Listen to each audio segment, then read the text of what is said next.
Ushla.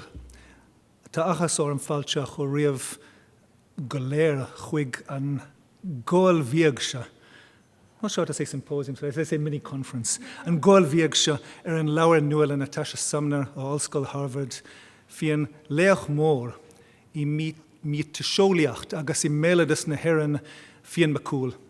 Ta sulam go mé simagav sna lachti agus na diasporiachti anocht.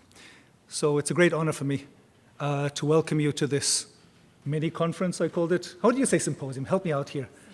Symposium, yeah, I was wondering about that, with a father, yeah. So, but we're really happy to have this collection to celebrate this remarkable book, Heroes of the Gael, by Natasha Sumner, who's an associate professor at the Department of Languages and Celtic Languages and Culture in Harvard. And Natasha's an old friend of the program here. We have great collaborations between the two programs in Irish Studies and Celtic Studies, and particularly, we hold in great esteem the database that Natasha set up on the Fionn database, which is the basis for many, many studies, including this. I mean, it couldn't be thought of this study without it, but it's been a great resource for scholars all around. We have huge respect for that. And it's great to see these collection of scholars who have come to celebrate and to mark with us and to explain to us the great value in this landmark publication, which spans from the 7th century up until now. The book ends 2025, but it's still relevant for 2026. So it's there. We've got Professor Geraldine Parsons, officially from the University of Glasgow, but is now at University College Cork, where she's a senior researcher working on topical issues, because she's working on Acalavla Signorach, right? On the big collection of Fenian law from the Middle Ages, and is an expert on the early Fenian law in Scotland and in Ireland. I'm particularly thinking of the collections, the Gaelic Finn tradition, which I remember you co-edited, one in 2012, one in 2022. We'll wait till 2032 for volume 3. We'll wait. All right. But these are major collections in the field. Quite a few people here have contributed to them, and they're major collections in the field. So this really is the big mythological cycle of Irish mythology and lingers throughout time. To move us on chronologically, we also have Ciara and Riain, also from Harvard, a colleague of Natasha, who works on post-medieval or more modern Irish language, and particularly interested in what's happening in America. As the language immigrates to America, people who remember who've been here for Irish language, they earlier heard Ciara deliver a wonderful lecture on the Irish in Butte, Montana, which is an area of speciality. I know you're working on Sean Irish O'Sullivan from Beara, County Cork. Remember you're talking about that. That'll be the subject of your next book. So we're seeing also how law migrates cross-Atlantic, and that makes me think of the book American Gaels, which Natasha co-edited and Ciara contributed to, and others, of law, Irish law in North America. And finally, we have our resident Burns scholar at the moment, resident for this term, Ray Cashman, who's the provost professor of folklore in University of Indiana, Bloomington. And Ray, as for those who know, is a folklorist and to a large extent also an anthropologist, and is working on, at the moment, on the morbid issue of death and funerary rites in Ireland. But I remember a younger Ray working exactly on outlaws, on the hero of outlaws. And that made me think, after all, Fionn and the Fionnacht are the original Irish outlaws, as, where's Professor Nudge here? I need to see him. As Professor Nudge pointed to us, is it now 40 years ago? In The Wisdom of the Outlaw, this is the original outlaw. So there you go. So please, Natasha, tell us about your book and let's hear about it. This is exciting for us. Thank you very much. Thank you so much, Guy. Guy is always a master of the introduction. Thank you very much for welcoming me here, welcoming us here. I want to thank everyone for coming, for celebrating this book with me. And I particularly want to thank my guests, Geraldine and Ciara and Ray, who so kindly and heroically agreed to join me today to celebrate the publication of Heroes of the Gael and to offer their reactions to it. I'll first say a few words about the book and how it came into being before turning the floor over to them, and we're going to end with an open Q&A so that we can all have a conversation about these heroes and, about what interest they may have sparked in you. So the book. This book was a long time in the making, much longer than I anticipated, because like anyone on the cusp of a big project that grows into an enormous project, I had no idea what I was getting myself into. I knew the topic matter pretty well, or so I thought. I'd read many stories about Fionn Mac Cumhaill's overseas adventures and his defeat of seemingly all-powerful foes with his intrepid band of warriors. We had Oisin the poet, Diarmid the lover, Cuilta the speedster, Oscar the powerful youngster, Gael the contentious elder, and Cunan the cantankerous heel of the group, all of whom are collectively known as the Fianna. I knew they were the superheroes of the Gaelic world who defended Ireland and Scotland during a legendary golden age, and that they were the subjects of the most prolific body of narrative in the Gaelic tradition, spanning 1,400 years of continuous literary and oral transmission from the 7th century to the present day. And I knew there was more to be said about them than had already been said. But I had no idea how much more remained to be said. And how could I have known? What some are now calling Fenian or Feniacht studies was only in its infancy a little over a decade ago when I started working on what would become this book. There had been some landmark publications in the 80s and 90s, but most of today's leading Fenian scholars were only just gearing up. The Fionnacht conference series had only taken place twice by that point, first in 2009 and then in 2014. Only one volume of essays in the Gaelic Finn tradition series had been published, Geraldine editing, and neither Kevin Murray's books about the early Finn cycle nor Joseph Flahive's introductory booklet had yet been published. The closest thing to an authoritative overview of the Fenian story and song remained Gerard Murphy's little handbook, The Ossianic Lore and Romantic Tales of Medieval Ireland, published in 1955. In other words, no up-to-date comprehensive study of the whole corpus existed. So I first set out to better understand the primary textual corpus, spending years sifting through literally thousands of oral and literary accounts and documenting Fenian texts in archives across Ireland, Britain, and North America. As I tried to wrap my head around a far more massive body of sources than anyone had realized existed, I developed a taxonomy of Fenian narrative, and the folklore portion of my research developed into a separate project, of course, the Finn folklore database that Guy mentioned and that you'll find on these bookmarks that I have put at the entrance and downstairs on the book table. If anyone wants to take a bookmark, shameless self-promotion. The database, which launched in 2023 and which Ciara works with me on, as well as some of the students here in this room. In the course of this primary source work, I came to understand just how important, how central to the Gaelic mind these heroes are. As I say in the open words of the book, Fionn Mac Cumhaill could well be considered the greatest Gaelic hero, and there has been certainly no shortage of great Gaelic heroes. But unlike Cuchulainn or Cormac MacArt, who once also enjoyed wide renown, Fionn and his roving warrior band, the Fianna, have retained their popularity into the modern period. Their stories have enthralled audiences for well over a millennium, longer even than the British King Arthur and his knights. Sorry, Arthurians. What I set out to do with the book was not only to describe the tradition in its entirety, but also to understand the persistent popularity of these heroes. Why have people continued to turn to them, composing and transmitting story after story, song after song, for hundreds of years, through countless political and social changes, geographical migrations, and language shifts? Why do authors, artists, poets, and playwrights continue to turn to Fionn and the Fianna for inspiration?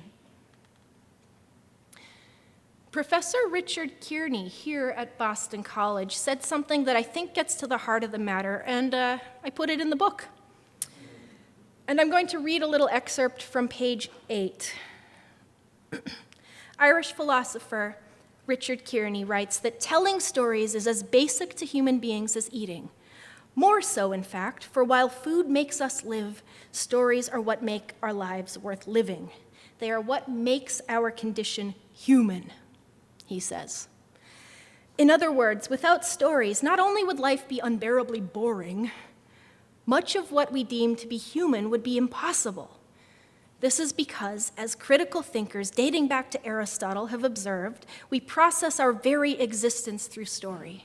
Not only does the narrativized, creative redescription of the world in story reveal patterns and hitherto unexplored meanings that help us understand our everyday reality, but stories also provide the conceptual distance necessary to imagine alternate modes of existence. In whatever medium it is communicated, oral, written, or otherwise, a story is never just a story. In its reflection of one's thoughts, it invites a response from another. It is a mode of entertainment, certainly, but also of contemplation, of communication, and even of action.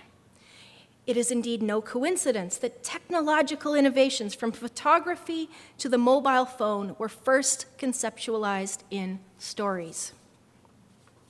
The Fenian tradition provides ample space for imaginative engagement with the narrative past, the historical present, and the aspirational future.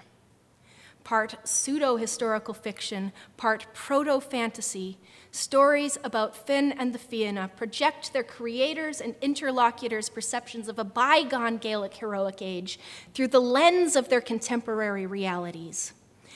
In doing so, whether intentionally or not, they encode pressing concerns of their day and elicit reactions from their listeners, readers, and viewers.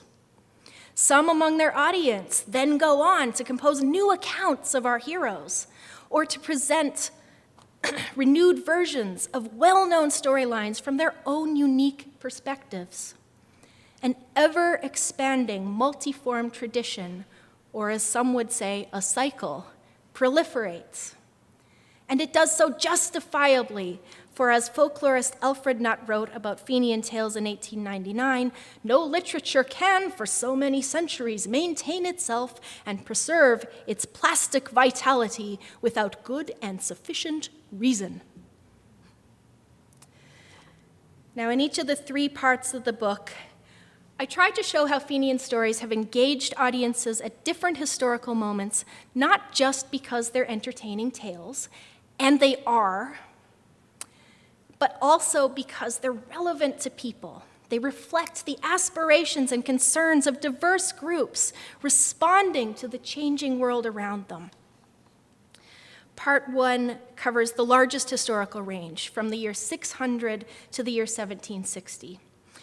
The 3 chapters in this section explore the development of Fenian literature from our earliest textual records through the composition of the greatest Fenian literary masterpieces, texts like Ogle of Nashenorach, the Dialogue of the Elders, and Toriach Diarmid agus Grania, the Pursuit of Diarmid and Grania.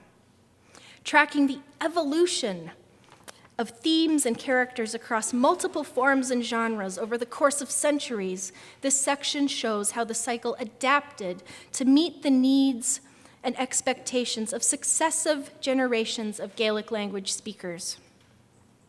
Part 2 is devoted to the fiery controversy stirred by James Macpherson's adaptation of Fenian characters and plots in his international English language bestseller, Ossian, published between 1761 and 63. Now, Macpherson was a Scottish Gael himself, and his engagement with Fenian material, which he knew well, was, shall we say, unique, and it sparked questions. Was Ossian a translation of Gaelic literature, a forgery, something patriotic, something to be shunned? Ossian brought international fame to the Fianna, and although it's generally presented as a side note in the Fenian story, the impact of the Ossianic controversy on the transmission and reception of Fenian narrative in Ireland and Scotland was actually quite significant, which I have tried to show. Finally, part 3 addresses the position of Finn and the Fianna in the modern Irish and Scottish nations from the beginning of the Celtic Revival period, around 1860, until the present day. It explores how the fascination with both nations' Gaelic heritage since the 19th century contributed to the publication of editions of medieval and early modern Fenian texts. Patrick Pearse published an edition of Riain, for instance. The composition of new Fenian adaptations. Not everybody here is likely to have seen Standish James O'Grady's Finn and His Companions. It was influential to Patrick Pearse, in fact. But I bet some of you have likely read Lady Gregory's Gods and Fighting Men. And it deals with the collection of a vast corpus of folklore.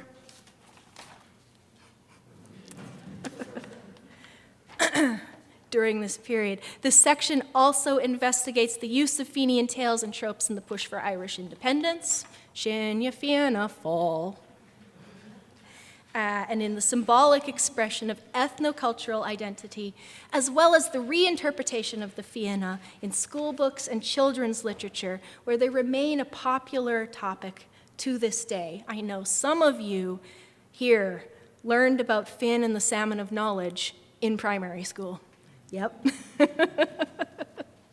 The image of the Fenian tradition that emerges from this tripartite consideration is one of a dynamic and multifaceted body of story and song that has remained relevant over the centuries due to constant adaptation. As I've tried to show, throughout the lifespan of the tradition, multiple groups have embedded their contemporary concerns in the stories and songs in ideologically significant ways, so that Fenian narrative not only has a long history, it has affected that history and been affected by it. Now, my hope is that this book helps others come to grips with the massive and, I would say, fascinating Fenian tradition in far less time than it took me to wrap my head around it. And I hope that others will build on this work to further our understanding of Fenian narrative in all its forms, and that Fenian studies will continue to grow and flourish. And in that spirit, I'd like to turn the podium over to the heroes in my little Fionn to continue the conversation.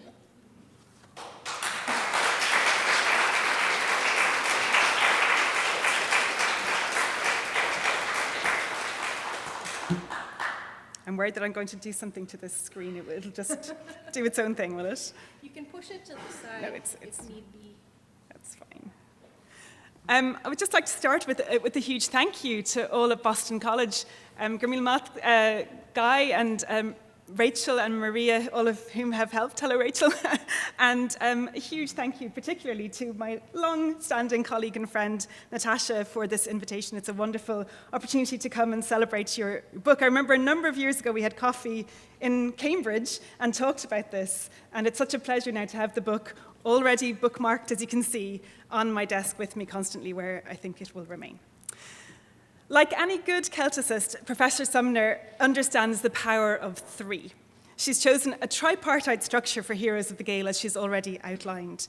It's my pleasure to respond to part one, the Fianna in Gaelic literature circa 600 to 1760. In other words, I'm charged with thinking about how this monograph tackles the extraordinary body of texts featuring the warband, the Fionn or Fianna, connected with the warrior Finn or Fionn Mac Cumhaill. There are different pronunciations. I'll probably, out of instinct and habit, go for the earlier one, whereas it's the later one that you see, later spelling that you'll see on the screen, but it's one and the same institution, one and the same man. But anyway, I'm charged with looking at it from its earliest texts right down to the moment it goes viral, it goes global in the 18th century, and transitions from being an almost, not entirely, but an almost exclusively Gaelic phenomenon to a multilingual international popular literature. In this period, 600 to 1760, we have an extensive, diverse corpus, as you've already heard, of prose and poetry written in Old Irish, Middle Irish, and Classical and Modern Irish. A little bit of Scots, a little bit of Latin, but we'll leave that to one side. If you're now thinking, based on that long list of Irishes that I've just given you, well, that sounds like quite a broad scope, but at least it's all from one place. Let me burst that bubble immediately. I stress the fact that the linguistic label Irish here, and I'm sorry to do this in a wonderful place of Irish studies, but Irish here covers more than just the island of Ireland, and in fact is a bit of a cipher standing in for the languages indigenous to Ireland, Scotland, and the Isle of Man. And lest you have accepted that much too easily, that breadth of time, that multiplicity of medium, and that wide geography, I want to underline too that as well as dealing with the extant written tradition about our character Fionn and the Fianna, Professor Sumner's discussion in part one rightly extends to and acknowledges the now lost written works that would have been available to audiences in this period, and the now unknowable oral tradition with which these texts were in dialogue. So this is a magisterial survey of the tradition that we can access, and a thoughtful positioning of it relative to what once was available. My point is that in writing this book, Professor Sumner set herself what others might call a Herculean task. Others, I stress, because those in the know, we here tonight, would not reach for an easy classical illusion, but instead we'd compare the challenge of writing heroes of the Gael to the tasks facing a prospective member of the Fianna. And we know what those tasks were because we have a 12th century text called Or of Winter Finn, the enumeration of Finn's people or household, and these are absurdly demanding in intellectual and in physical terms. For example, a successful candidate to gain entry to the Fianna had to know 12 books of poetry, sounds okay, but it's probably quite a lot, but also had to be able to run through a forest, keeping ahead of armed pursuers, and yet not touching a single branch of a tree, or causing his own weapons to quiver in his hand, or his elaborately braided hairstyle to come even a little undone, or a single dry stick to crack underfoot. That one always struck me as the least impressive because it's so rarely dry in an Irish forest. I imagine that it's mostly soggy moss rather than dry sticks. But anyway, you get the picture. This is a point of comparison that I want to use to communicate to you the immensity of the undertaking and the success with which Natasha has discharged it. Part one of the book traces the increasing popularity of this literature from the 7th century to the late 12th first. And by that time, by the late 12th century, this literature had already become the most popular mode of secular Gaelic entertainment, I think we can go as far as to say, not just literature. This period saw the early depictions of transgressive, roving warriors, the outlaws that Guy mentioned at the start, giving way to many more portraits of them as, and I'm quoting here, the military arm of the law, enforcing and upholding the rule of the High King, Cormac Mac Cumhaill. By the early 13th century, their leader, Fionn, was no longer, I quote again, a local hero, but the national protector of Ireland. Poems and prose tales composed from the 12th century on signal that expanded scale in the introduction of another Irish icon to this narrative universe, none other than St. Patrick himself. This allows the works to play on the tension inherent in the juxtaposition of a Christian present, the time of the saint, with a pagan past, the time of Fionn. Depending on the work, the culture clash can be either ramped up or dialed down, with Fionn alternatively imagined as anticipating the saint's virtues and teachings or diverging strongly from them. And I think in the most successful and fun versions, he is both. He is the sort of reformed bad boy, which is maybe one of the best characters to have in literature, palatable, but also great stories to tell about his past. This dramatic setup gains tremendous momentum in the 13th century, becoming the dominant mode of Fenian literary expression for the period covered in this section of the book. I very much appreciate that the analysis of this style of Fenian text, this 13th century saint-warrior dialogue, flows directly into discussion of Fenian romance, which gained popularity from the 14th century onwards. that there was a demand in the later Middle Ages for both the less complex premise of the romance, where the setting is entirely in the pagan past, that heyday of the violent Fianna, that there was a sort of demand for both that and, I think, the more demanding, shifting perspectives of the warrior saint texts reminds us of the heterogeneity of Fenian literature. In fact, Professor Sumner argues that the distinguishing characteristic of this body of literature is this heterogeneity, or multiformity, I think is the word that you tend to use more often. The key critical intervention in this section of the book is the concept of malleability, which Natasha introduces. I tend to think that the popularity of this literature endured because so little of the literary infrastructure was fixed. In other words, characters' names, geographical settings, some fixed events like battles were stable elements in the storytelling, but much else, form, tone, plot, characters' behaviors, they were all unbound, open to being reinvented, not tied in by convention. Professor Sumner says this better, this thought of mine. She says it better when she says, the Fianna's enduring appeal springs from their ability to adapt to changing social structures and value systems, yet remain familiar. If you're following along, that's on page 34, and that for me is the heart of this part. She extends this idea, illustrating how the narrative instability, or maybe more positively, openness, of this material rendered it an effective medium for social commentary. The multi-layered warrior-saint format is shown to have evolved in the period of the English or Anglo-Norman conquest of Ireland in the late 12th century. And it communicates collective anxieties about socio-political change in secular and ecclesiastical realms. The simpler, jauntier romances, meanwhile, emerged during the 14th century Gaelic resurgence, a period when the power of the English colonists was in abeyance. Natasha is wonderfully laconic in her statement that few moments in Irish history are marked by tranquility. I think that's absolutely true. But there was always upheaval, and there was always a response to that upheaval by means of a tale about this warrior band, these heroes. Professor Sumner's argument about continuity through reinvention is, of course, not the only significant critical contribution in this section of the book. Time is not on my side here, but I'd like to highlight two further examples. One is the accurate, I think, characterization of the great 13th century Oghal of na Shinóracht, the dialogue or the colloquy of the ancients or the elders. It's characterized as the anomalous Oghal, a term that I will be stealing from you and citing you for.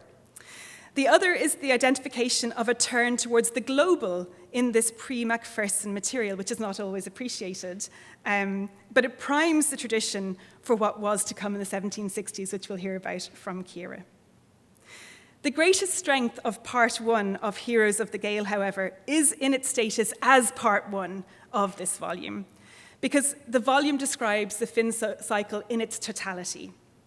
The integration of pre-modern and modern tradition is almost unique, as we've heard, and Heroes of the Gael is the first full-length study to take this approach, following Joseph Lahav's very successful but also very succinct account. Even part one of Heroes of the Gael here itself illustrates this need to move beyond traditional temporal boundaries in Irish language literary studies, where medieval gives way to modern around the year 1200. We're unusual in starting modern in the year 1200, but we do. Any discussion of the story of Diarmid and Gráinne, for example, obliges the scholar of modern Irish to engage with Old Irish and vice versa. Similarly, anyone interested in the tradition of the battle between the Fianna and the King of the World at Ventry must consider the brief episode in the 13th century Oghal, fashioned from even older lays, as well as the long independent tale written in the 15th century. The point I wish to make here in relation to part one alone can be amplified thinking about this book as a whole. Because many institutions separate the study of the medieval from the modern, and indeed the folklore from the literature, it's rare that scholars have the vision and the skill set, two important things, required to integrate all stages of the literary history of the Fianna. Professor Sumner's major achievement and unique contribution in Heroes of the Gael is her willingness and ability to engage confidently with the totality of this complex, diverse tradition centred on Fionn and the Fianna.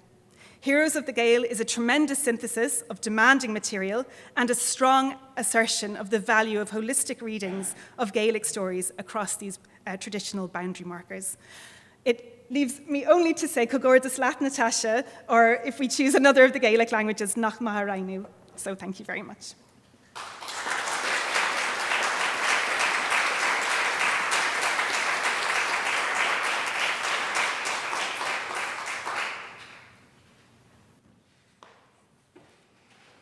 Hi, everybody. I want to echo Geraldine in thanking everybody here at Boston College for having us over here today. And obviously, thank you so much to Natasha Sumner as well for inviting us and giving us the privilege of reflecting on the incredible work that she has just recently published in Heroes of the Gael. A Fenian proverb that I came across that was collected in Scotland and is on Fionn folklore as well, recently, it caught my eye. And it's a simple proverb, and it goes, Ca the fór Fionn a cheisríomh. Fionn never met his match. And I can't think of a more apt proverb for it than tonight, to use it than tonight, celebrating Natasha's scholarship on the Gaelic Fenian cycle. In Heroes of the Gael, Natasha provides a comprehensive analysis of Fenian stories and songs and their place in society. She synthesizes an impressive body of research on a vast topic, presenting it to us in 3 chronologically ordered and cohesive parts, which is no small feat for 1,400 years of history. I am honored to share a few admiring remarks on part 2 of the book, the Fianna and the Ossianic controversy circa 1760 to 1860. Until now, scholarship has tended to sidestep Macpherson's Ossian and its reverberations. But anyone here who was at Natasha's book launch at Harvard knows that she can and she will wield a sword for the Fianna. And so it's not surprising that she also fearlessly takes on this controversy, stirred by James Macpherson's adaptation of Fenian characters and plots in his international Ossian bestsellers, published between 1761 to 63. Prior to Macpherson's works, few non-Gaels knew anything about Fionn and Ossian, or Ossian in Scottish Gaelic. But within just a matter of years after these publications, which, as we've heard from Geraldine, is barely the blink of an eye in the Fianna's long narrative history, everything suddenly changed. As Natasha states, Macpherson took Fenian narrative from its place in the Gaelic cultural sphere and he thrust it into public consciousness. Natasha makes clear from the outset that he could never have anticipated the reactions to his work, but he did forever alter the way Fenian literature and folklore would be perceived. In part 2 of the book, Natasha provides the most comprehensive analysis of this cultural phenomenon that I certainly have ever read. Her examination begins with the Ossianic epic's first appearance in the mid-18th century until the mid-19th century, a time period during which Gaelic Fenian narrative was considered almost solely with regard to Macpherson's works, the claims he made about them, and the controversy that erupted surrounding those claims. And Natasha lays out for us that a historical debate over Macpherson's epics, not as a stark case of fraud or authenticity. Instead, Natasha argues that the production of these epics was the result of complex social, political, and cultural conditions that motivated multiple parties to act in principled, if sometimes morally ambiguous ways. Macpherson was prompted to collect Fenian lays by an interest in cultural preservation amidst rapid social change in the Highlands. Spurred on by a genuine belief that an ancient heroic poem existed in Scottish Fenian tradition, and with the encouragement of Gaelic scholars and a very eager public, he secured the loan or gift of numerous manuscripts containing Gaelic Fenian material, many of which survive today because of his efforts. According to Macpherson, or the testimony of others, he also collected oral lays and then began collating the versions and writing, or as he would have seen it, reconstructing, the Fenian epic. Fingal, an ancient epic poem in 6 books, was published in 1761, with Macpherson presented as its translator. Its success encouraged him to publish a sequel in 73, entitled Temora, an ancient epic poem in 8 books. Natasha's assessment of the text concurs with modern scholarship on the topic. It is clear that Macpherson's oceanic narratives depart considerably from the native lays in both content and style, and are best viewed as creative adaptations rather than translations. But then Natasha expands on the discussion. She weaves this assessment into a broader interpretation of Macpherson's actions, situating them within the events of the time, when the foundations of Highland society were beginning to crumble, and being Scottish in a lowland context was analogous to backward. We are reminded as we read this part that Macpherson sought to establish the nobility of Scotland's past and the value of Scottish literature against English claims to the contrary, something, of course, the Irish would do a century later. And having grasped the Fianna's journey to international fame, over the next 2 chapters, Natasha then invites us to consider the controversy's impact on the transmission and reception of Fenian narratives in Scotland, Ireland, and beyond in the following century, following Ushan's publication. In the context of its impact in Scotland, Natasha sums it up beautifully when she declares that Ushan was both a blessing and a curse for the Highland region. Tourists began coming to the Highlands, but unfortunately not to experience the region as it was, rather to claim the Highlands as their oceanic playgrounds. Places that had no connection with the Fenian tradition were suddenly imbued with oceanic resonances. And it brought to mind for me something like Game of Thrones in Northern Ireland today or something like that, but this was going on 300 years ago in the Highlands. And the blessing that Natasha highlights is that the Highlands and its heritage, once denigrated by Lowlanders and English alike, was now being celebrated, both from within and without. Macpherson's adaptations inspired a burst of creativity in Britain, for example, where authors, playwrights, musicians, and artists expressed their admiration for Ushan in stylistic imitations and inspired creations. And then on the continent, there were multiple and varied translations to be had. And as Natasha points out in her book as well, major political figures enjoyed Ushan too. Napoleon carried a copy with him in campaign, and Thomas Jefferson declared Ushan was the greatest poet who ever existed. Within the Highlands itself, societies dedicated to the betterment of Highlanders and the maintenance of their cultures were founded. Macpherson's portrayals stimulated Gaelic literary production in the oceanic mode and also contributed to the preservation and publication of much traditional Fenian narrative. In 1786, for example, John Gillies published the largest 18th century anthology of Gaelic poetry, Shandon agus Oran Gaelic. And this work is still one of the most significant sources for the study of Scottish Gaelic heroic narrative. Significant for its early publication date and for the 16 orally collected Fenian lays that it does contain. Natasha states, the increasing presence of Fenian lays in these print collections likely helped reinforce the orally circulating texts, while Ushan's popularity surely helped them maintain their prestige. She illustrates the controversy ushered in a new wave of collecting by Highlanders around the turn of the 19th century. Collectors amassed dozens of Fenian lays and poetic specimens, and this in turn sparked the beginning of Gaelic textual scholarship in the Highlands. In the third and final chapter of this section, Natasha then turns her attention to Ireland, where the impact of Ushan was significant and sustained. In the century following its publication, Protestants and Catholics, antiquarians and novelists, Gaelic scholars, and political rebels all devoted attention to Fionn.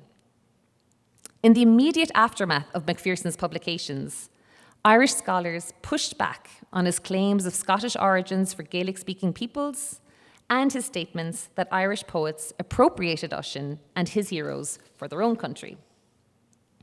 One such scholar, Charlotte Brooke, published her Relics of Irish Poetry in 1789, which was the most influential publication of the time, containing Fenian texts. And Natasha makes a compelling case for what we might call today, when I thought of it, like a mic drop moment, in which she argues that while Brooke doesn't ever actually mention Macpherson in her work, her textual approach indicates he was likely at the forefront of her mind.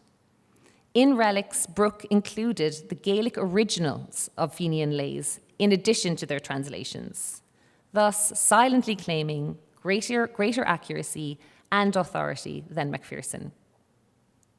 Natasha makes clear that work such as this, originating in response to the Macpherson controversy, bolstered the growing popularity of the Fenian tradition in Ireland.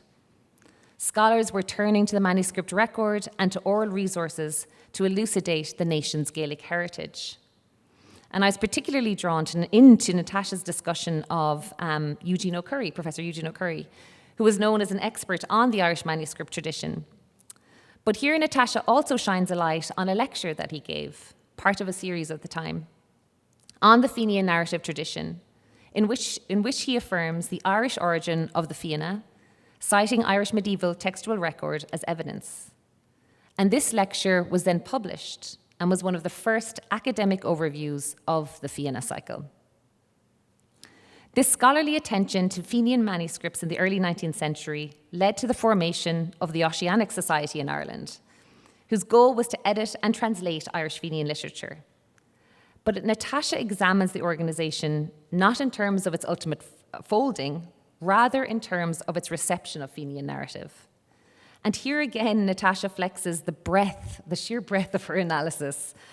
I was particularly pleased to be reminded of the fact that in the mid-19th century, satellite oceanic societies were founded in Philadelphia, in New York City, a testament, Natasha compellingly argues, to the contemporary popularity of Fenian topics in Ireland as well as overseas. Here, Natasha deftly incorporates the politicization of Gaelic cultural topics into her discussion, highlighting the Society's member roles, which included revolutionary Young Irelanders.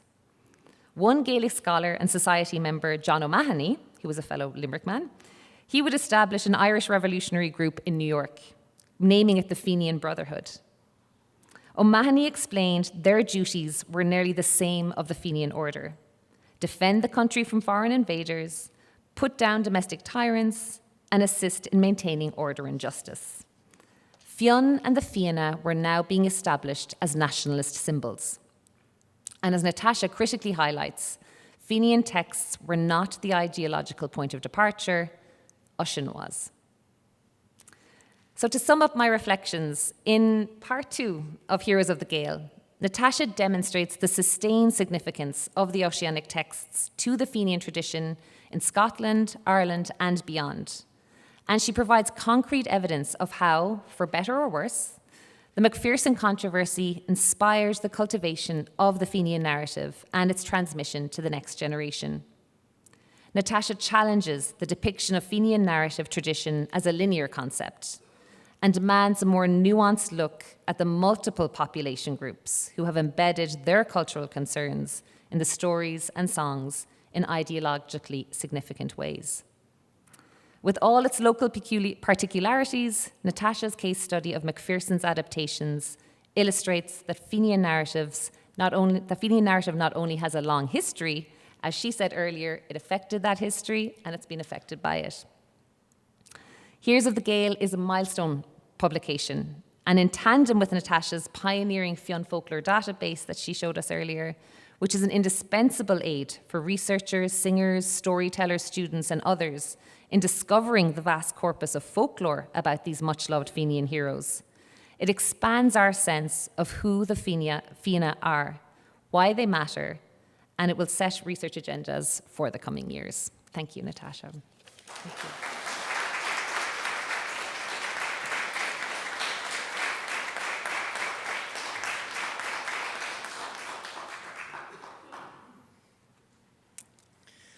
Okay, well, I am delighted to be here today to be a part of this celebration of Natasha's monumental work. Now, as you've seen, a lot of the heavy lifting has been done for me already. Thank you for that. So really my happy task now is to accept the baton and get us up to the present day, which is what Natasha is up to in part 3. Now, but first, I'm going to sneak in a few words of appreciation for Natasha's work in general. I want to say that as a folklorist, I am struck by her ability to contextualize and to interpret both oral and literary traditions within broader cultural and historical frameworks. And to do this, she marshals a truly impressive interdisciplinary combination of philological, literary, historical, folkloristic approaches. But as she states in the introduction, her goal is essentially anthropological or ethnographic. That is to say, she has a particular skill for recasting every story about the Fianna, every manuscript page, every wax cylinder recording, every adaptation and retelling as a situated ethnographic present. In other words, a kind of a snapshot of our heroes living and breathing in a particular way, in a particular time and place.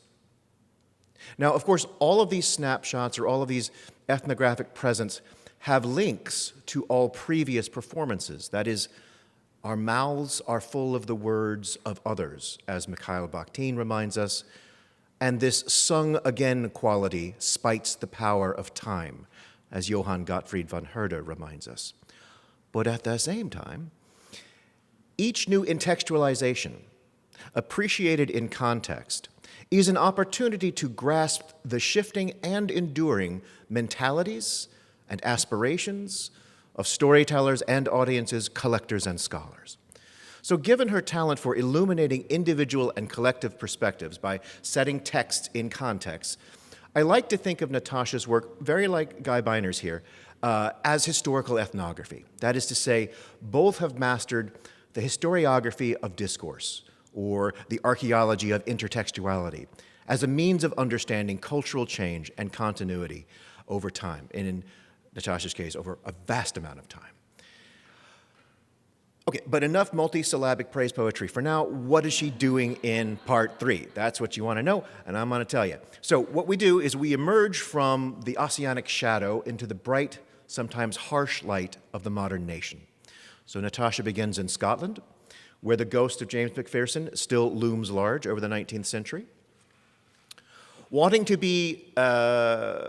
avoid being labeled another Macpherson, the father of modern Gaelic folklore, John Francis Campbell, pioneered a rigorous fieldwork methodology. He demanded that his collectors record the exact language of the people and document the living hero cycle of the West Highlands. Well, at the same time, the Celtic revivalists were beginning to conjure a very different kind of Fionn. Inspired by Matthew Arnold's vision of the, quote, spiritual, impractical, and poetic Celt, scholars such as Alexander Carmichael began to mine these stories for the zeitgeist, for the very soul of the culture, and in the process, they shifted their gaze from the blood and thunder hero tales towards the private, the spiritual, and the visionary. In short, whereas Campbell wanted as much as possible the facts of the tradition, the revivalists were engaged in a spirited rejection of modern rationalism. They weren't looking for an historical Fionn. They were looking for a supernatural affinity between the Gael and nature. So in their eyes, a humble prayer or a visionary charm was a more direct line to Celtic genius than 1,000 lines about Gold MacMorna's martial prowess. So what you have by the turn of the 20th century is visionary elements such as the supernatural and the poetic had largely usurped the place of the old warrior brigand in public imagination. So in some ways, the Fianna quietly withdrew to the western shores as the nation focused more on philosophical and economic modernization. Now, having plotted Fionn's journey through Scotland in the modern period, Natasha then shifts our attention across the water to Ireland, where Fionn's role in nation building was taking a more militant turn. Now, this crowd here will be well aware of the Fenian political movement, but Natasha's work reminds us how deeply that name was rooted in oral tradition and literature. already mentioned by Ciara. John O'Mahony founded the Fenian Brotherhood, and he wasn't just picking a catchy name. He was a Gaelic scholar. He saw his revolutionaries as the descendants of Fionn's army. Indeed, he adopted Fionn's sunburst flag, described in the lays, the Gael Graina, as a symbol of a phoenix-like national resurgence. So this was more than just simple antiquarianism. It was an urgent renegotiation of ancient tropes for a modern struggle. We see this perhaps most clearly in the work of Standish James O'Grady, who made the old Irish heroes live again for a generation of young nationalists. O'Grady and later Lady Gregory essentially cleaned up the Fianna. The robust, even coarse elements of the medieval texts were polished away, or as James McKilloch puts it, the Fianna were dressed up to meet the demands of rectitude on a Victorian Sunday. Thank you for that quote. That was a good one. Turning Fionn and Oscar into chivalric knights was an effort to prove to the world that Ireland was not a land of barbarians, but rather a cradle of European civility and civilization. And of course, perhaps no one marshaled the Fianna for nation building more effectively than Patrick Pearse. At his school, St. Inda's, Fionn was the ultimate model of what Pearse called masculine Celticism. He used the Fenian motto, strength in our hands, truth on our lips, cleanness in our hearts, to steel a new generation for the coming revolution. And after the blood sacrifice of the Rising, our Fenian heroes step off the revolutionary barricades into the very architecture of the new Irish Free State, where Fionn's role in nation building becomes truly institutionalized. So, in 1926, when Eamon de Valera founded the political party Fianna Fáil, made me almost stand up when you started singing, he was evoking a banding together for national service modeled on the ancient order. Likewise, in the schoolrooms post-revolution, Fionn and his men were drafted as the ultimate moral educators. So in the primary school books of the Free State, the Fianna were no longer the problematic lovers or violent brigands of the medieval manuscripts, but sanitized paragons of rectitude and kindness. Children were taught, for example, that to a Fenian, telling a lie was base and cowardly. So they were being taught to be upright citizens by pretending to be heroes. Yet while the school books were further revising Fionn as paragon, a massive effort was underway to capture him in his most authentic, unpolished form. This brings us to the work of the Irish Folklore Commission, directed by the great Seamus O'Delarga, or James Delargy, who spoke of bridging the gap of centuries to hear voices of countless nameless storytellers.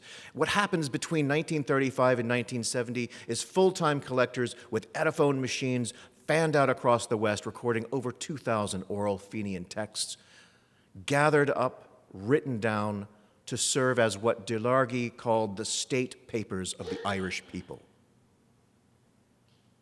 The collection of Fionn Scialta continued until the men and women who could hold an audience for several nights with a single hero tale, until the stars of the storytelling world began to fade. But even as the supposed Celtic twilight progressed, Fionn was resurrected yet again by the likes of James Joyce, by the likes of Flann O'Brien, who shaped their absurdist, irreverent portrayals to counter the sanctimony of the Celtic revival and make a bid for a less constrained, maybe unshackled national literature. Now, one thing that Natasha does consistently well, I think, is to illuminate the productive tension between these multiple Fionns. The complex hero of the rambling house or Cayley house, the sanitized hero of the classroom, the deflating parodies of high modernism. And in the final movement of Part 3, Natasha brings the story into the era of late Celticism, the Celtic tiger, the present day. We see Fionn adapted once again, this time for a globalized audience. He's now a marketing icon for the Giant's Causeway, a character in Japanese anime, the namesake of Irish pubs from Toronto to Brisbane. He is moved from the smoky Connemara cabin to the augmented reality visitor center. Wrapping up here, I would characterize Natasha's work as a hero tale in its own right because she has bravely navigated the manifold twists and turns of collective identity and aspiration to bring us a monograph that is a rigorous archival feat and a deeply accessible narrative with ethnographic payoffs all along the way. She demonstrates that cultural change and continuity are not opposites. They are the two legs upon which the Fenian tradition has strode forward for 1,400 years. Altogether, Heroes of the Gael is groundbreaking work, an inspiring methodological model, and a foundation on which to build for years to come. So I just want to say congratulations, Natasha.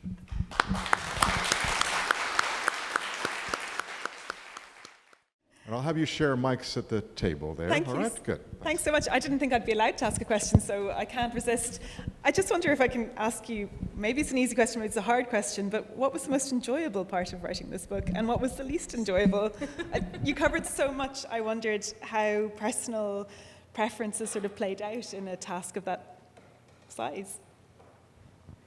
That's a question I didn't expect. Sorry. Yeah, before I answer, I have to say thank you so much. It's wonderful to hear versions of my thoughts in much more polished language. Thank you for everything that you've had to say. It's been wonderful.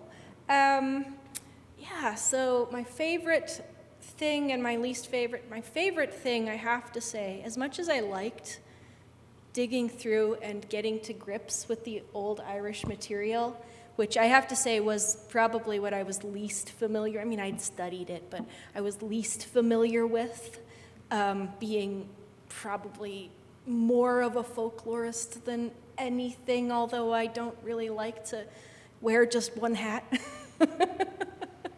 I would say that my favorite thing was the modern Scottish chapter and John Francis Campbell, because as you may know, if you have been up in that reading room in the National Library of Scotland, which of course is gorgeous, it overlooks the Grass Market. Yeah. It is probably the best library reading room I have ever been in.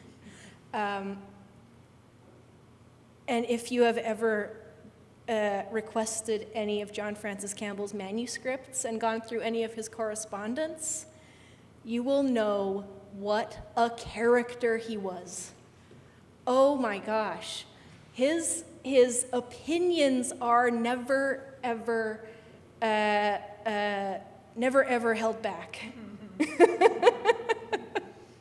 Like his description of John Waddell, who published what he thought was an absolutely horrible book, proving that Ossian was authentic and real, using geographical evidence. He was a geographer, and no linguistic evidence or folklore evidence or anything whatsoever. John Francis Campbell, the folklorist, had lots to say about him, dubbed him, and this was, I think his name was John Hately Waddell. Yeah? He dubbed him Hateful Twaddle. Yeah, was it Hartley? Or Hatley or something. Yeah. Yeah, so oh my gosh, he just has such wonderfully catty things to say in all of his and you have to dig through all of his correspondence and also his books. He wrote in the margins of every single book, and he had something catty to say, almost always. So apart from the fact that he was the pioneer folklore collector and a very, very important figure, just digging into his correspondence was fun. So that was probably my favorite.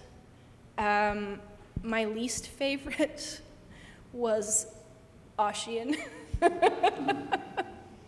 Because while Celticists avoid Ossian or have historically avoided Ossian like the plague, everyone else hasn't.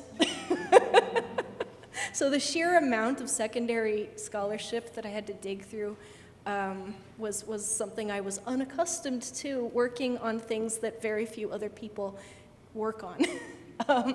So digging through all of that was less interesting to me, and also I have to say, I understand that Ossian was a national bestseller and everybody loved it. Napoleon loved it.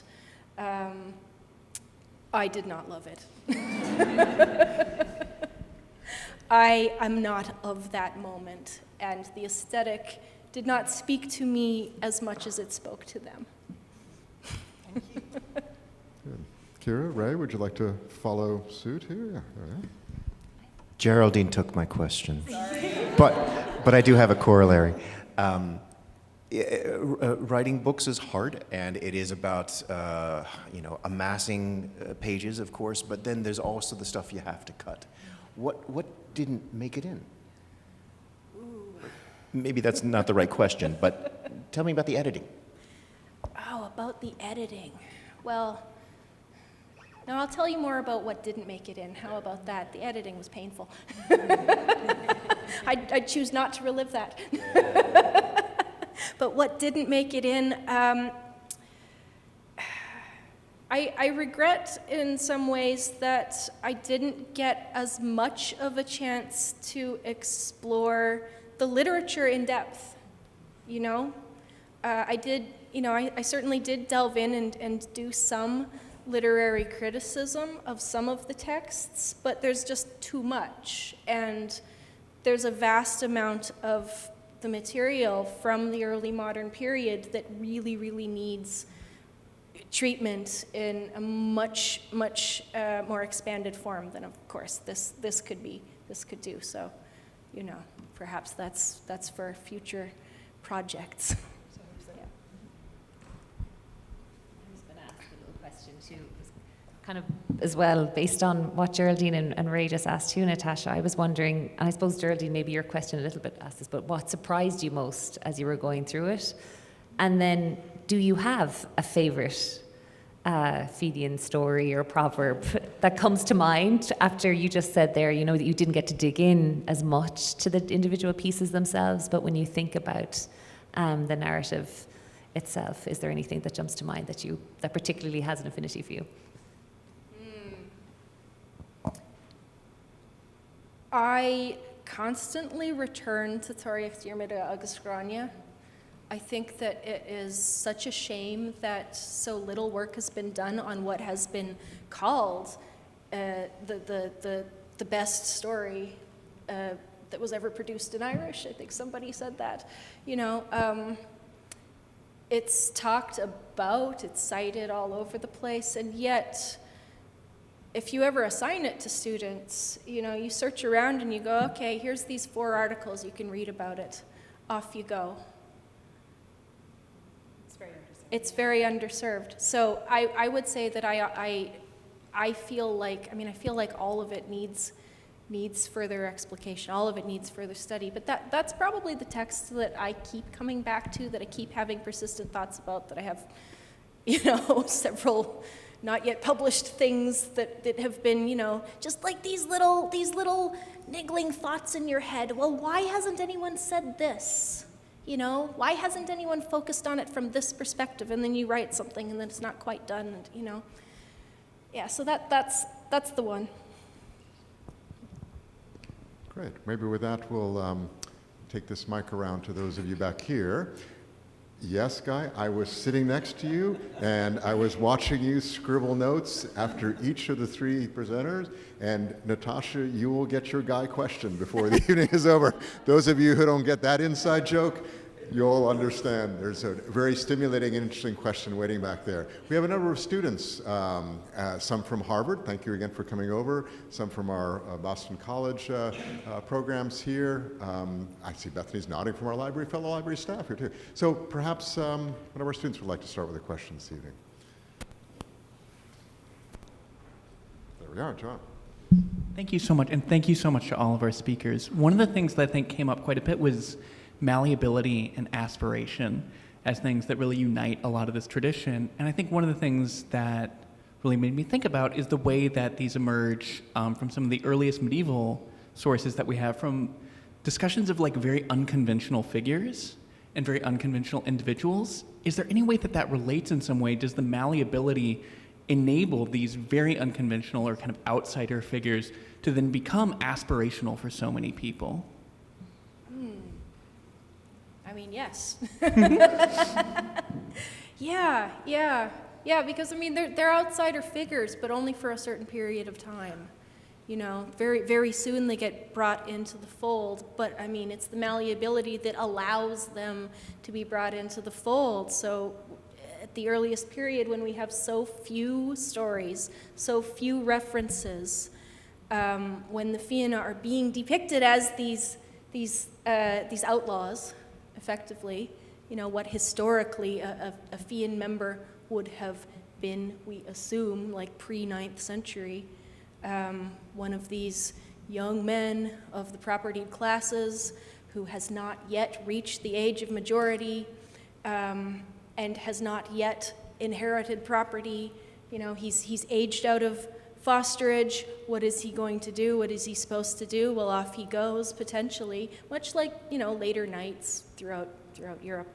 You know, off he goes to join a warrior band, a Fiann, you know, and go and probably learn something more about warfare, but also to fighting in any case, because they would be out raiding and doing not so pleasant things.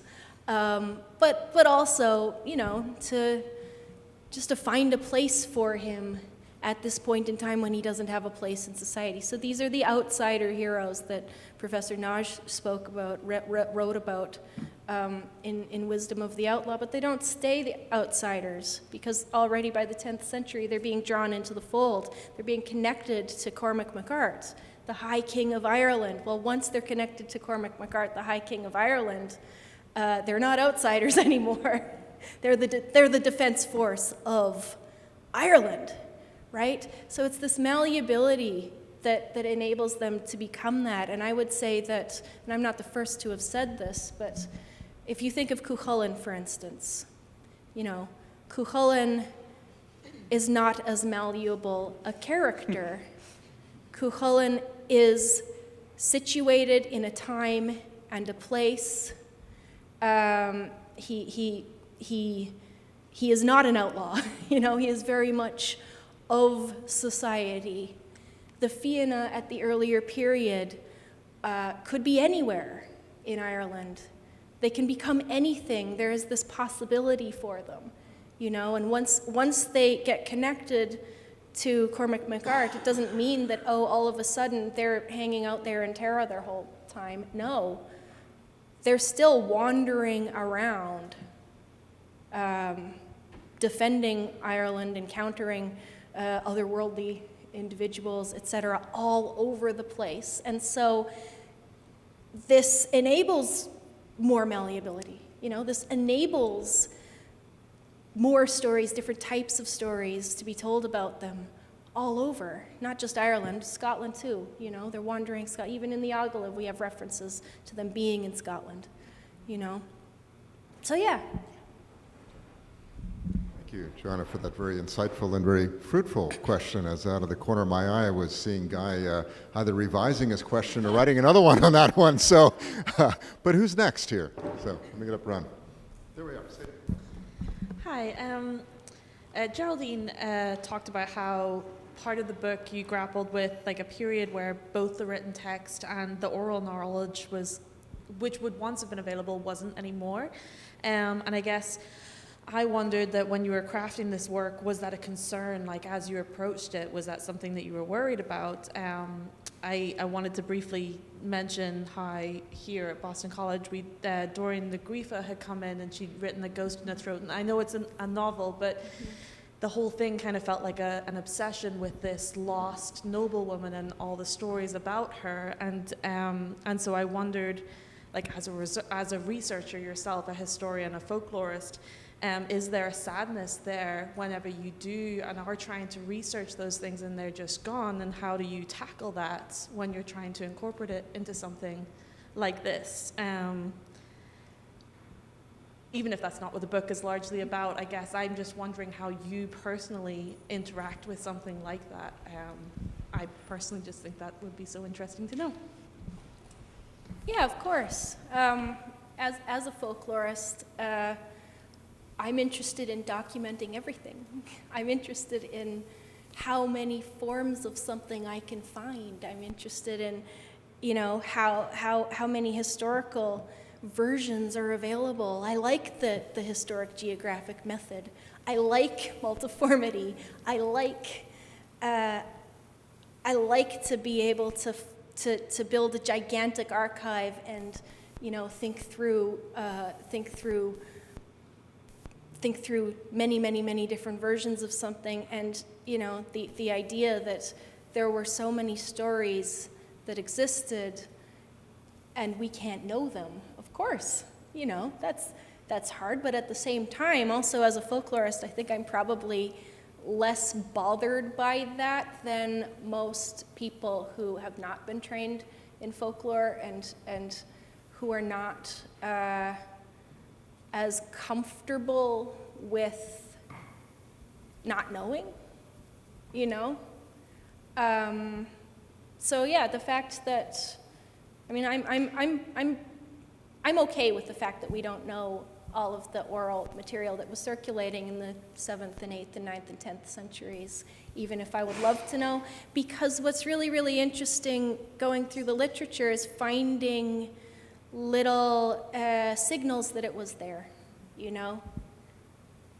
Lists of names of heroes that aren't mentioned anywhere else. Was this just some author trying to make this list look more impressive, or are there stories about these characters that we don't know? References to stories, the rest of which exist nowhere else, you know? Like, all of this I find interesting and intriguing, and probably, you know, a really good reminder of the fact that however hard we try to pin something down and we create a really intricate argument that is cohesive and linear and complete about something, we're still leaving out so much. There's still so much that we don't know, you know? So I think that thinking about what we don't know is valuable and important. Thank you.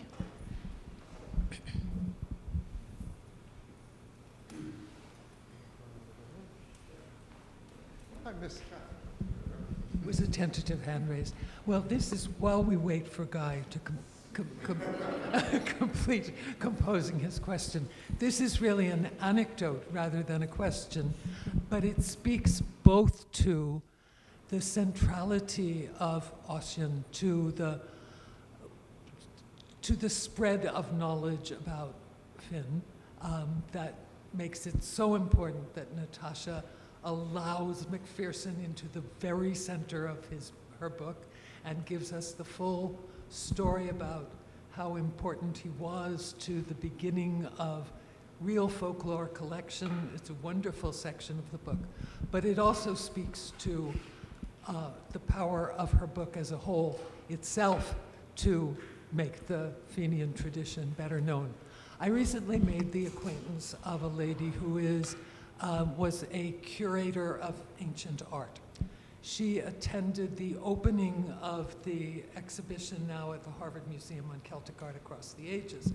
And she was struck both by the Ingres watercolor of Ossian's dream and by remarks I made about it.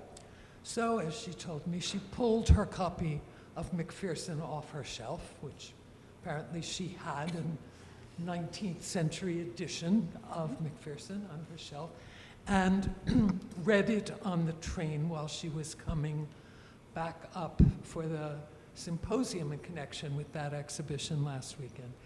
And because she was struck, having been raised reading Goethe in German, she was fascinated by the fact that Macpherson had been read and admired by Goethe. So she read it and she said, that was good. I don't think I will read a lot more of it. And I was telling her about Natasha's book. So after she went back home, she sent me an email and she said, fortunately, the Harvard bookstore had a copy of Heroes of the Gael, and I've been reading that all the way home. And what an amazing tradition this is that Macpherson comes out of and goes back into, and how amazing it is. So That's one absent fan you have, Natasha. Wonderful story, Catherine. Thank you for that comment. We'll call that questions here. Let's see where we're going next.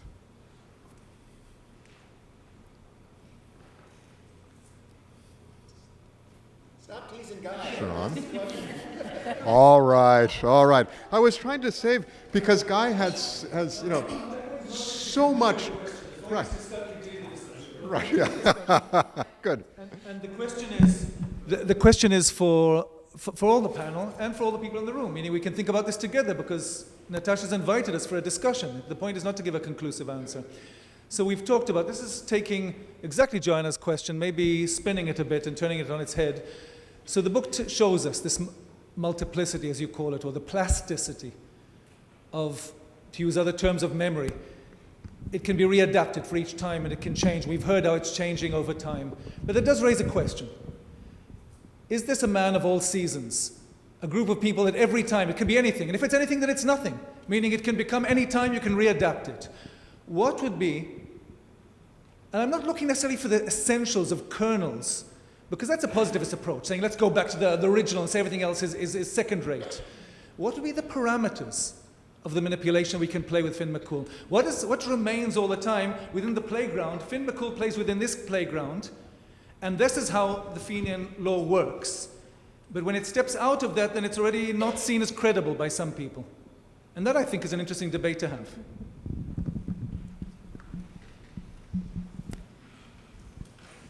So if Marvel were to introduce a Finn character, for instance, to my knowledge, they're not planning this, but if Marvel were to introduce a Finn character, I'm just sort of rethinking your question. What would be an okay adaptation and what wouldn't? You know, are there limits to adaptation? And is there some kernel of something that is authenticity to this character? I think that creative adaptation, obviously I've written a book all about a character that has been adapted over 1,400 years, and a group of characters. I think that there is absolutely nothing wrong with creative adaptation, and yet I certainly think that one has to work within certain bounds. You know, is what Macpherson did true to the characters in all of the forms that he encountered them? Well, not necessarily. He made them something different. But then again, you know, many storytellers tell stories about Finn and the Fianna that do not necessarily accord with the way that they're portrayed, you know, in early medieval texts. What is at the heart of these characters? I mean, I could argue that there are certain things, you know, that are inalienable about the tradition. I have argued in the book that there are certain points, and Geraldine brought this up, certain points that are that anchor it, you know. Oisin's meeting with St. Patrick and the fact that they have this long interaction, you know, and Oisin's usually a little bit bold, you know, a little bit unsure about this whole Christianity thing. You know, that's kind of something that is central to the tradition, you know. Finn's gaining of knowledge, his thumb of knowledge, that is something that is kind of central to the tradition. So for instance, if Marvel or anyone else were to take Finn and reinvent Finn and say, well, actually his superpower is not knowledge and he's not going to put his thumb under his tooth and learn things, but in fact he can turn invisible or something. Well, obviously that would be adaptation taken, in my opinion, too far. The manga story that includes Diarmid is a story, well, it has to do with the search for the Holy Grail. This is in no way part of the Finn tradition, and the way that Diarmid is portrayed doesn't really show that the author knew much about the tradition. So, you know, I mean, I think it's an open question. I don't think I can prescribe necessarily, well, how must these characters be reflected, and what is okay adaptation and what is not. And yet, I think we can say that some adaptation does not take into account the history of these characters and their cultural significance. So I don't know if that's a satisfactory answer, but I'm seeing a hand for another question from Paul Russell, but in that spirit of discussion, I saw as you were responding, you were looking at your panelists, and Geraldine and others were looking back at you. Would you like to jump into this one, and then before we go to our next question here? Okay. I would. I'd love to. Thank you very much for asking me to. I love this question, Guy. Thank you. And I think Natasha does a wonderful job in the book of drawing out that the sort of outlines of the characters are constant, but the sort of details that are the fine detail is malleable. But trying to quantify that balance, as you're asking us to, is really difficult. And the thing that popped into my mind when you asked the question was the sort of word largeness. And I was trying to think, what do I mean by that? And as you might know, in some of these stories, medieval and modern folklore alike, Finn is a giant. And so that sort of largeness is there. But I think I mean more charisma of some type. The thing that seems to differentiate him from other characters is his leadership. The last few years of my life had academic leadership roles, which kind of make you roll your eyes. But there is a book to be written about, you know, the management style of the medieval Celtic literary hero. And I feel like I'm thinking of Bendigeidfran and Paul, and I'm thinking of Fionn Mac Cumhaill. But one of the things about Finn that's so interesting, despite some rare examples that you talk about in the book, he's not a king. And so this is someone who has to exert some sort of moral or emotional intelligence and charisma to make people want to enact his plan. And I think that is a sort of through line for me through these many different iterations. And when he withdraws his goodness, the generosity that he's famous for, a largesse instead of largeness, you know, that's very powerful as well. So the sort of vacuum that he can create when he doesn't exert these charismatic leadership qualities. So yeah, for me that might be part of the answer. But as you're saying, it's incredibly difficult to pin down any one thing, and beyond sort of name relationship to this band of men, there's really very little that we can pin down, you know, not one family background or geographical area and all those different things. But anyway, I'm sure the other people on the panel have other things to say. Yeah, I agree with that too. And I when I was thinking about this also, I was just thinking that idea of representation as well and transparency in creative adaptation. So I think it brings up that question of, I think what really irked a lot of people with Macpherson was that lack of transparency, in that he claimed that he's working with original Gaelic lays and that he was just like Homer did, you know, putting the fragments together of this Scottish epic. But once people started to dig into this, they realized that actually this was fraudulent and that he had taken much more liberty with the original texts and what the Fianna, who they were, what they did, who the character, you know, descriptions of the characters, etc., to fit it into a certain mold, an idea that he had. And had he been transparent about that, maybe it would have been received a lot, I don't know, what do you all think about that? You know, a lot better than the illusion of authenticity of the Fianna at the time too. So yeah, that's what comes to my mind with that as well. Yeah, this is rough draft thinking. I may not even stand over it by the end of it. But I like to think about you know, tradition not as a limited commodity that either survives or doesn't survive. You know, loss is part of it, change is part of it. It's creative recycling. Going to work with the things that are handed down to meet present needs. All right? But back to Guy's question, or part of the part of it that I remember was, you know, look, he's either, he can't be everything or he's nothing, right? So this point's already come up, and I think it's a good comparison to make between Fianna and the Fianna and Cumhaill, for example. Cumhaill wasn't always popular.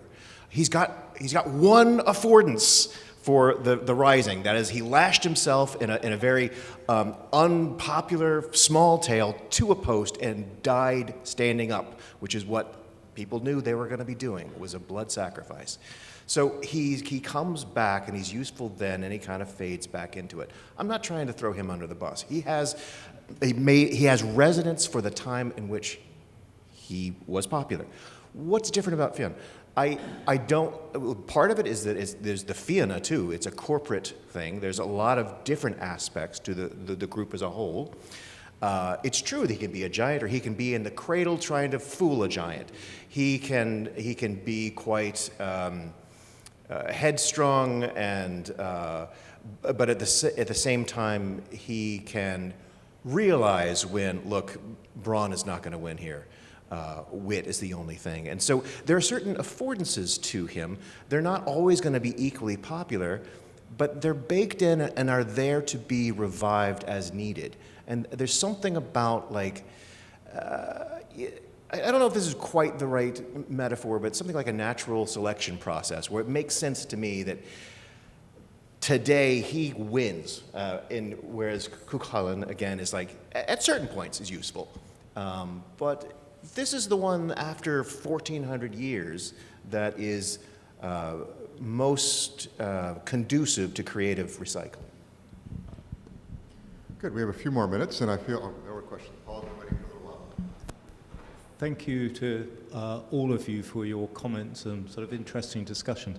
I wanted to just sort of a comment and then a question. The question's frivolous, but the comment is maybe, I don't know. You were talking, Natasha, about sort of, you know, what would be unacceptable for a Finn.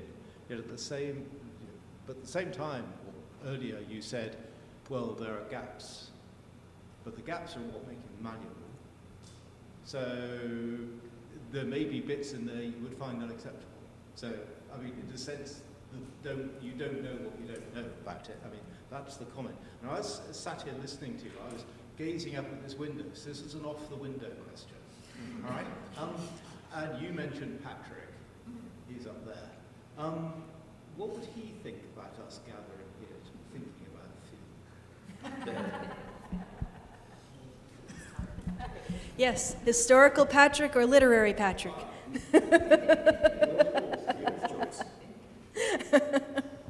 Yeah. Well, I think within the tradition, St. Patrick would probably think that Finn is rightly in hell as a pagan, and we should probably pay more attention to the Psalms, as he tells Oisin, or us. Oisin, yeah. I just saw Sean's hand. Did I miss one on the other side, or will we have Sean be the last one here? Okay. You get to wrap up. So there's a phrase in Irish, corham na féine, which kind of means fairness or justice, right? And I just wondered if you could talk a little bit about, what elements of fairness and justice are in the ethos of na Fianna. I mean, they're there. They're there. So the motto for his school that Patrick Pearse took from the Fenian tradition, he took it from, I don't know if he took it from a lay or whether he took it directly from the Ogilv. We don't know that, but it's in both, and and this is really about, the first line of it has to do with the purity of heart, the cleanness of hand. So this notion that the Fianna were pure of heart and were fair and everything else is in the tradition. However, it's in the branch of the tradition that emerges with the bridging of patrician and Fenian narrative. So in the Ogilv and in the lays that are also within that tradition, we often see the Fianna being depicted in a way that's different from the other stories, in a way that cleans them up a little bit. The Agaibh itself cleaned them up a little bit, made them a little bit more palatable to the church, for instance, definitely made them into a little bit more moral, fair individuals than some of the stories certainly depict them being, because they do some things in some of the stories, the early stories in particular, but later stories as well, that would certainly be seen as disreputable, unfair, So I think that this has a long history, but it's not the whole story. So if we want to talk about the fairness of the Fianna, we can talk about that. But they had another side as well, They had a more dubious side as well. Nothing dubious about this evening. We can again warmly thank you, all of you, for being here. Let's some applause, and I'll say a few more things. Okay.